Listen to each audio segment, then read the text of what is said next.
Valentine's Day is a celebration of love, but in 2019 it became a day of tragedy for Olivia Jones. Found with a fatal gunshot wound in her Beaumont, Texas home, her death left a community shocked and a family devastated. Her husband, Chris, claimed it was a terrible accident, but mounting evidence told a far darker story. This is the gripping case of manipulation, control, and the fight for justice.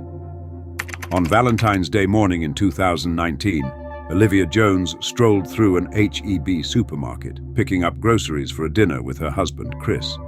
She added a bouquet of pink and red roses to her cart, unaware she had less than 40 minutes to live. Later, police found Olivia on her bedroom floor in a quiet Beaumont, Texas neighborhood. She had been shot in the back of her head, and though still alive, the injury was severe. Blood covered the room, and the bullet had exited through her right eye. Chris had called 911 moments earlier, claiming the gun went off accidentally during an argument. He said Olivia had grabbed the gun while they fought about their strained relationship, and it discharged as they struggled. Officer Otis Butler, a close friend of the couple, arrived at the scene. Chris appeared distraught, but his story raised suspicions. How could Olivia, smaller and weaker, overpower him? Adding to the doubts, the gun was found in another room, suggesting it had been moved. As paramedics worked to save Olivia, she succumbed to her injuries shortly after 9 a.m. Meanwhile, the police noticed surveillance cameras inside and outside the home, potentially holding vital clues.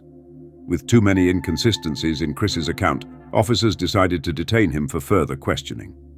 While being arrested, Chris's daughter Ariel arrived, devastated by the news her father had already shared. The investigation into what truly happened was just beginning. As officers consoled Ariel, who was emotionally shattered by the devastating news of her mother's death, Chris was taken into custody and escorted to a police cruiser. The overwhelming grief that Ariel felt was palpable as she stood in the driveway, witnessing the reality of her father's arrest. She had already been told that her father had shared the tragic news with her, but seeing him in handcuffs was a different, heart-wrenching experience. The emotional weight of the moment was too much for her to bear, and she was surrounded by officers offering support. The air was thick with grief, confusion, and disbelief as the investigation began to unfold, with the detectives now tasked with uncovering the truth of what had happened in the couple's home. Lead Detective Mandy Freeman and Sergeant Yvette Pereira arrived on the scene shortly after Chris was taken into custody. They were quickly briefed on the details of the incident, including Chris's statement that Olivia had grabbed a gun during a heated argument between the two. According to Chris, the gun went off during a struggle as he attempted to prevent her from harming herself or him. His story, however, seemed overly simplistic and didn't match the circumstances of the crime scene. Olivia had been shot in the back of the head, a wound that would be difficult, if not impossible, to sustain during an argument, especially given the state of the room where she was found. The two detectives were immediately skeptical of Chris's narrative, but they knew they needed to gather more evidence before jumping to conclusions. Detective Freeman and Sergeant Pereira were determined to thoroughly investigate every detail, starting with Chris's account of the events.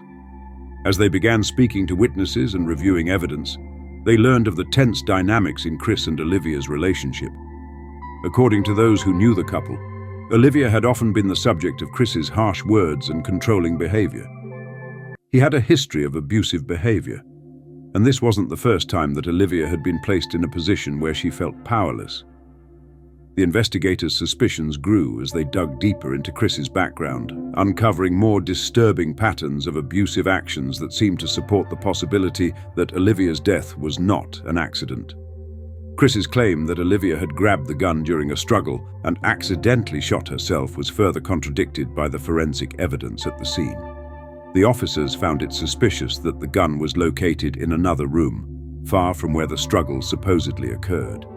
Additionally, the nature of the gunshot wound, which had exited Olivia's eye, raised further doubts about Chris's version of events. A thorough review of the crime scene was essential to understanding what had actually transpired that morning. Surveillance footage from inside and outside the house was examined, providing key insights into the timeline of the events leading up to Olivia's death. This footage, coupled with interviews from those close to the couple, painted a far more disturbing picture of what had really happened.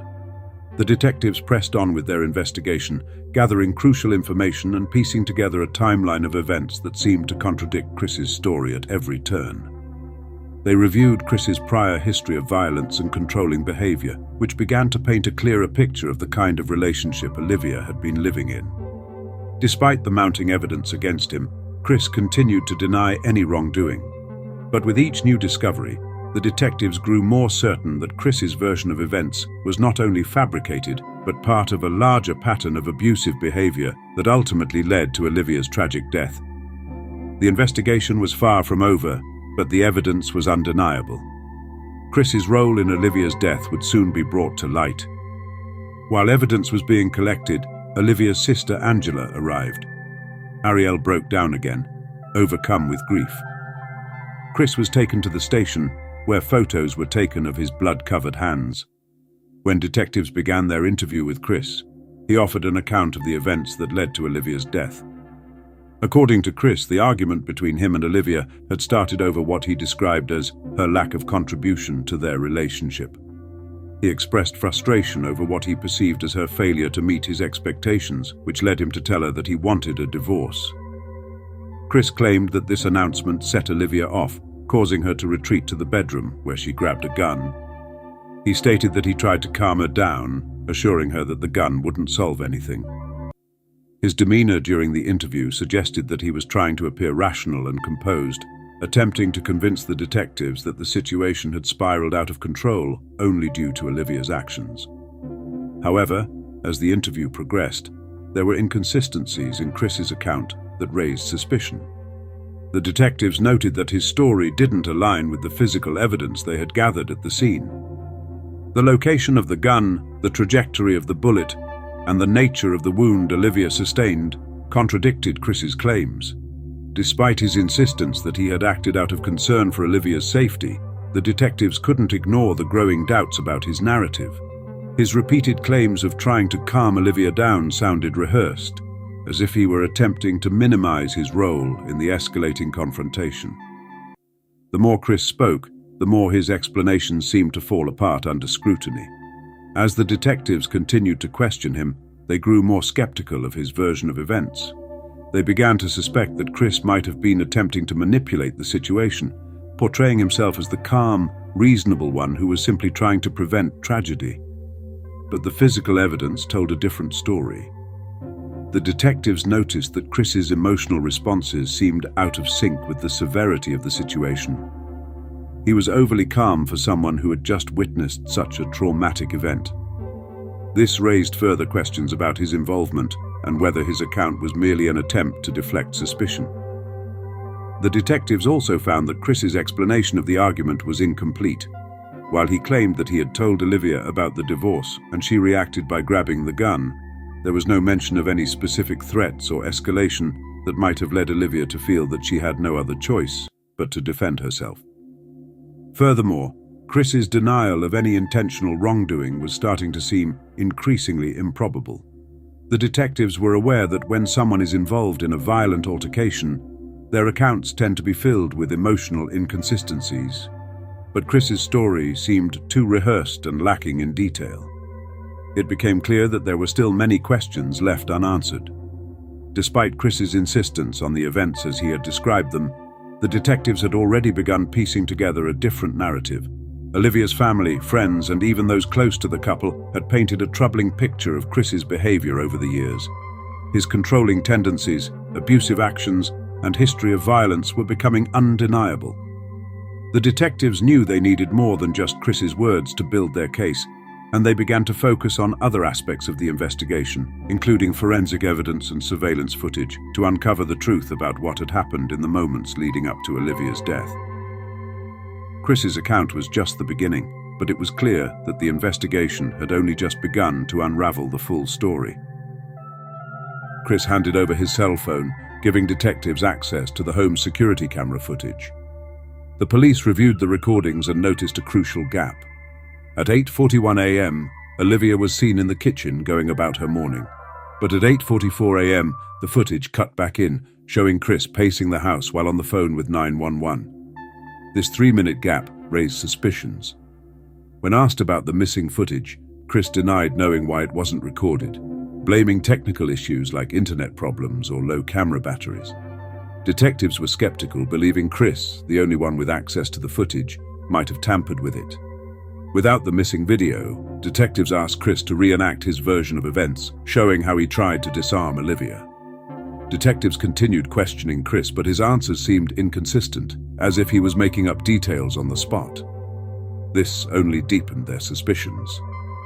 Afterward, they interviewed Olivia's sister, Angela, who described Olivia as private and timid. Angela revealed that Chris controlled every aspect of Olivia's life, from when she could use the phone to managing the finances. He also isolated Olivia from her family, often yelling or showing aggression during phone calls. Chris's ex-wife, Letitia, provided further insight into his behavior. She described years of abuse, saying Chris had choked her, dragged her, and even threatened to kill her if she left. She admitted she never spoke out because she feared for her life. Olivia's daughter, Ariel, added to the disturbing picture. She recalled seeing bruises on her mother and hearing Chris's cruel words that broke Olivia's spirit. "We were her world," Ariel said, tearfully emphasizing how much Olivia lived for her children. As evidence and testimonies piled up, detectives pressed Chris about the missing footage. He finally admitted to deleting it, claiming he freaked out and did something he shouldn't have. However, the crucial 3 minutes were never recovered. Determined to uncover the truth, detectives reviewed hours of remaining footage from the home's cameras. These recordings painted a chilling picture of the toxic dynamics between Chris and Olivia, confirming the allegations of control and abuse that had come to light. Detectives delved deeper into the case, uncovering damning footage that revealed Chris's bullying and degrading treatment of Olivia. He would frequently humiliate her, even in front of her daughter, questioning her worth and mocking her every chance he got. The recordings also highlighted Chris's controlling behavior and painted a disturbing picture of their relationship. Further investigation into Chris's background uncovered a history of violence, including multiple assault charges in 1996 and a domestic assault in 1998, which had briefly landed him in jail. Although detectives were still waiting on forensic analysis results, they believed they had enough evidence to move forward. In April 2019, Chris was formally charged with first-degree murder and second-degree manslaughter in Olivia's death. The charges made headlines, with news outlets reporting on the case. A Beaumont man is now facing murder charges in the Valentine's Day shooting of his wife, one reporter announced. But shockingly, just 24 hours after his arrest, Chris was released on a $150,000 bond. He was placed under house arrest and required to wear a GPS monitor. The decision sparked outrage on social media, with comments like, "Can't believe he's out on $150,000 bond. That's crazy. What's wrong with our system?" And "He should not be walking the streets." While under house arrest, Chris was permitted to continue running the family's food truck business, one plate at a time, because it was located next to his home. The judge's ruling was highly controversial, especially among Olivia's grieving family. They were adamant that Chris, the only person with Olivia at the time of her death, was responsible for her murder. The food truck became a lightning rod for public outrage. Instead of praise, it attracted widespread condemnation from the community and Olivia's family, who believed justice was being delayed. Chris's reputation took another blow when the crime lab results were released. Bloodstained patterns at the crime scene contradicted his account of how Olivia was shot. Forensic evidence revealed that Olivia had no gunshot residue on her hands, proving she was not holding the gun when it fired. In contrast, gunshot residue was found on Chris's hands and clothing. Despite mounting evidence against him, Chris maintained his innocence and pleaded not guilty. Before the trial began, Olivia's family organized a memorial event to honor her life. On Valentine's Day, family and friends gathered at Rogers Park, releasing purple and red balloons in Olivia's memory. Purple symbolized the fight against domestic violence, while red was one of Olivia's favorite colors. Her brother, Joshua Simmons, spoke candidly about the year since her death, calling it a frustrating time for the family, especially knowing Chris was free on bond. The family vowed to raise awareness about domestic violence and pursue justice for Olivia. "We want him to spend the rest of his life in prison, Joshua declared. After years of delays, the trial began in February 2022, over 3 years after Olivia's death. The courtroom was filled with tension as family members from both sides awaited justice. Prosecutors Jimmy Ham and Mike Leonard presented Chris as an abusive partner with a history of violence, arguing that Olivia's death was inevitable given his pattern of behavior. In his defense, attorney Ryan Gertz claimed that Chris had acted out of concern for their safety, alleging that Olivia was recklessly handling the firearm.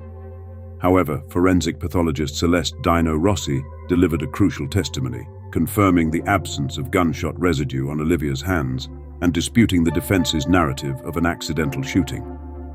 The weight of the evidence and testimonies presented throughout the trial left little room for doubt. The forensic analysis, the testimonies from family members, and the inconsistencies in Chris's own statements all painted a picture of guilt that was difficult to ignore. On February 8, 2022, after years of waiting for justice, the jury found Christopher Ray Jones guilty of murdering his wife, Olivia Jones. This verdict marked the culmination of a long and painful journey for Olivia's family, who had fought tirelessly to bring Chris to justice for the crime he had committed. As the jury's decision was read, the gravity of the moment hit home for Olivia's family. 1,118 days, a reporter noted, acknowledging the long and grueling wait that had finally led to this moment of accountability. For over 3 years, Olivia's family had endured emotional turmoil, unable to fully heal from the loss of a beloved sister, daughter, and mother. The conviction brought a sense of closure, but the scars of the tragedy would linger for years to come. The family, while relieved that justice had been served, were left to reckon with the reality of what had happened to their loved one. In a striking move to avoid the risk of a harsher sentence, Chris agreed to a 30-year sentence in exchange for waiving his right to appeal. This agreement ensured that he would serve time for Olivia's murder, though the length of his sentence remained a point of contention. For Olivia's family, the 30-year sentence did not feel like enough, as they believed Chris deserved a far harsher punishment for taking Olivia's life. Still, they were grateful that the wheels of justice had finally turned, and the man responsible for the death of their loved one would face the consequences of his actions. After the verdict, Olivia and Chris's 2 daughters were given the opportunity to speak in court, providing deeply emotional statements about the impact of their mother's death. The youngest daughter, who had only been 11 years old at the time of Olivia's death, addressed her father directly. With tears in her eyes, she told him, "I'll forgive you one day, but right now, I can't."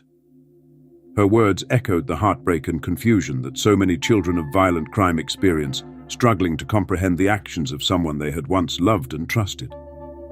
As Olivia's family left the courtroom, there was a collective sense of relief, but also a deep sadness. The trial had been a long and painful process, but at least they had received the justice they had fought for. Despite the conviction, there was no true sense of victory. Olivia's death could never be undone, and no sentence would ever bring her back. However, the family found solace in knowing that her murderer was being held accountable for the life he had taken. The journey for justice had ended, but the emotional healing for Olivia's family would continue for years to come. The trial concluded with Olivia's family finding solace in the verdict. As they left the courtroom, they comforted one another, repeating, "Today was all about Olivia. She won." Christopher Jones is now serving his 30-year sentence at the John Wayne Unit in Huntsville, Texas. Let us remember Olivia and continue the fight against domestic violence. If you found this story impactful, please like, share, and subscribe for more true crime cases.